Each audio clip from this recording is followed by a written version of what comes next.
କେଉଁ ଚିର ତାବିଜ ପିନ୍ଧିଲେ ଧନ ଆଗମନ ହୋଇଥାଏ? ଆସନ୍ତୁ ଜାଣିବା। ଡିମ୍ବିରି ଗଛର ଚିରକୁ ଚାନ୍ଦିର କବଚରେ ରଖି ବେକରେ ପକାଇବା ଦ୍ୱାରା ଆପଣଙ୍କ ଆର୍ଥିକ ସ୍ଥିତି ସୁଦୃଢ଼ ହୋଇଥାଏ ଏବଂ ଧନର ଆଗମନ ହେବାକୁ ଲାଗିଥାଏ।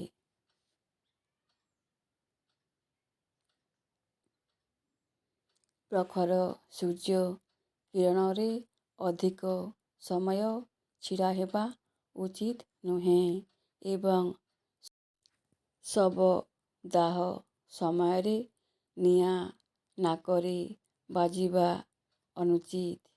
ଏହା ଦ୍ୱାରା ଆୟୁଷ କମ୍ ହୋଇଥାଏ। ଗାଲରେ କେବେ ବି ହାତ ଦେଇ ବସିବା ଉଚିତ ନୁହେଁ। ଏହାଦ୍ୱାରା ମୁଣ୍ଡ ବ୍ୟଥା ହେବା, ଖାଦ୍ୟ ହଜମ ନହେବା, ଗୋଡ଼ରେ ଯନ୍ତ୍ରଣା ହେବା ଏବଂ ଦୁଶ୍ଚିନ୍ତା ଭଳି ସମସ୍ୟା ଦେଖା ଦେଇଥାଏ।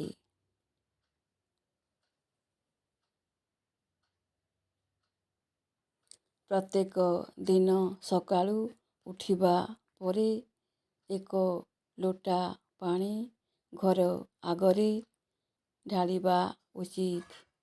ଏହା ଶୁଭ ହେବା ସହ ମା ଲକ୍ଷ୍ମୀଙ୍କ ଆଗମନ ହୋଇଥାଏ।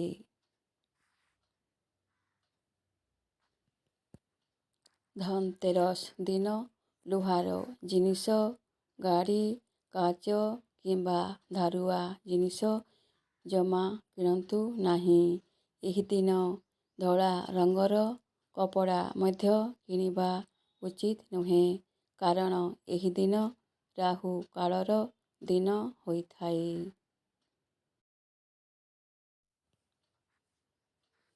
ରାତ୍ରି ସମୟରେ ଦହି ଖାଇବା ଉଚିତ ନୁହେଁ ଏବଂ ଜୀବନରେ କେବେ ବି ମଦ୍ୟପାନ କରିବା ଉଚିତ ନୁହେଁ। ଏହାଦ୍ୱାରା ଆୟୁଷ କ୍ଷୀଣ ହୋଇଥାଏ।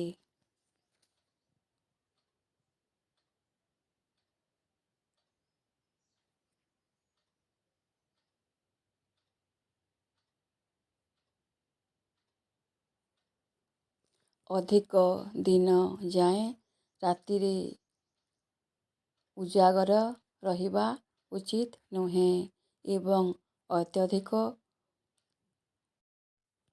ମୈଥୁନ କରିବା ଦ୍ୱାରା ଆୟୁଷ ନଷ୍ଟ ହୋଇଥାଏ। ଘରକୁ ଆସିଥିବା ଅତିଥିଙ୍କୁ ସତ୍କାର କରିବା ଦ୍ୱାରା ଧନ ଧାନ୍ୟ ପ୍ରାପ୍ତ ହୋଇଥାଏ। ପିତ୍ତଳ ପାତ୍ରରେ ଭୋଜନ କରିବା ଦ୍ୱାରା ଆତ୍ମଶାନ୍ତି ପ୍ରାପ୍ତ ହୋଇଥାଏ।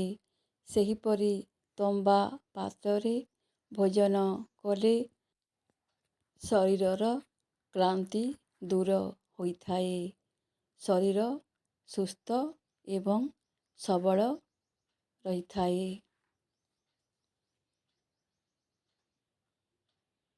କଦଳୀ ପତ୍ରରେ ଭୋଜନ କରିବା ଦ୍ୱାରା ଆୟୁଷ ବୃଦ୍ଧି ହୋଇଥାଏ ଏବଂ ଘରେ ସୁଖ ସମୃଦ୍ଧି ବୃଦ୍ଧି ହେବା ସହିତ ଦାରିଦ୍ରତା ଦୂର ହୋଇଥାଏ।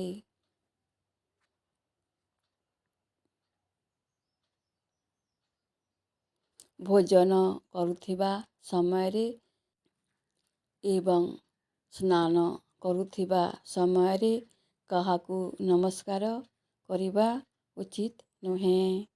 ଏହାଦ୍ୱାରା ଦାରିଦ୍ରତା ଦେଖା ଦେଇଥାଏ।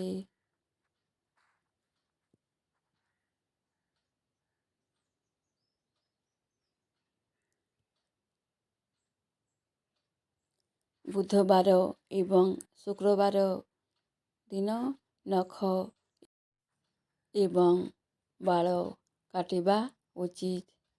ଏହା ଶୁଭ ହେବା ସହିତ ଆତ୍ମଶକ୍ତି ବୃଦ୍ଧି ହେବା ସହିତ କାର୍ଯ୍ୟରେ ସଫଳତା ମିଳିଥାଏ। ପିଲାଙ୍କ ଜନ୍ମ ଦିନରେ ଖସା ତେଲ ଲଗାଇ ଗାଧୋଇବା ଉଚିତ ଏବଂ ଖସା ଲଡ଼ୁ ଖାଇବା ଦ୍ୱାରା ବର୍ଷେ ଯାଏଁ ବିଘ୍ନ ନାଶ ହୋଇଥାଏ।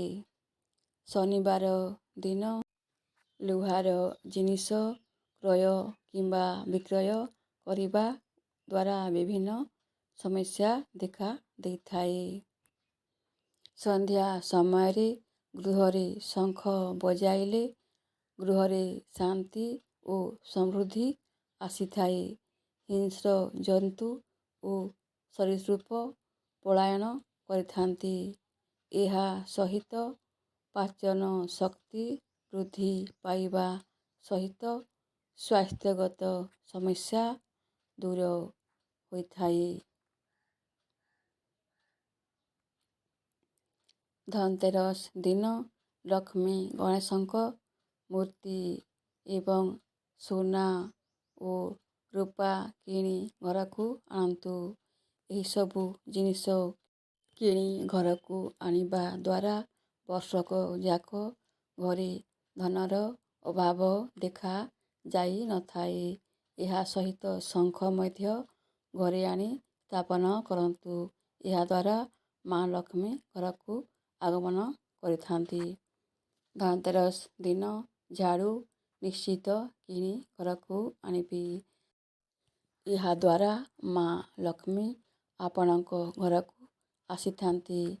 ଆଉ ତାଙ୍କ ସହିତ ଭଗବାନ ବିଷ୍ଣୁ ମଧ୍ୟ ଆସିଥାନ୍ତି। ଏହା ବ୍ୟତୀତ ରୂପା ମଧ୍ୟ ଅତ୍ୟନ୍ତ ଶୁଭ ହୋଇଥାଏ। ଘରକୁ ରୂପାର କିଛି ଜିନିଷ କିମ୍ବା ମୁଦ୍ରା କିଣି ଆଣିବା ଦ୍ୱାରା ମା ଲକ୍ଷ୍ମୀ ଆଉ କେବେ ଛାଡ଼ି ଯିବେ ନାହିଁ। ସନ୍ଧ୍ୟା ସମୟରେ ଗୃହରେ ଶଙ୍ଖ ବଜାଇଲେ ଗୃହରେ ଶାନ୍ତି ଓ ସମୃଦ୍ଧି ଆସିଥାଏ। ହିଂସ୍ରଜନ୍ତୁ ଓ ସରୀସୃପ ପଳାୟନ କରିଥାନ୍ତି। ଏହାଦ୍ୱାରା ପାଚନ ଶକ୍ତି ବୃଦ୍ଧି ପାଇବା ସହିତ ସ୍ୱାସ୍ଥ୍ୟଗତ ସମସ୍ୟା ଦୂର ହୋଇଥାଏ। ମନ୍ଦିର ଯାଇଥିବା ସମୟରେ ଦୁର୍ଗା ମାତାଙ୍କୁ ଏକଥର ପରିକ୍ରମା କରିବା ଉଚିତ। ଅନ୍ୟ ଦେବ ଦେବତାଙ୍କୁ ମଧ୍ୟ ଥରେ ଲେଖା ପରିକ୍ରମା କରିବା ଶୁଭ ହୋଇଥାଏ। ଏହାଦ୍ୱାରା ଘରେ ଅଭାବ ଅନଟନ ଦୂର ହୋଇଥାଏ।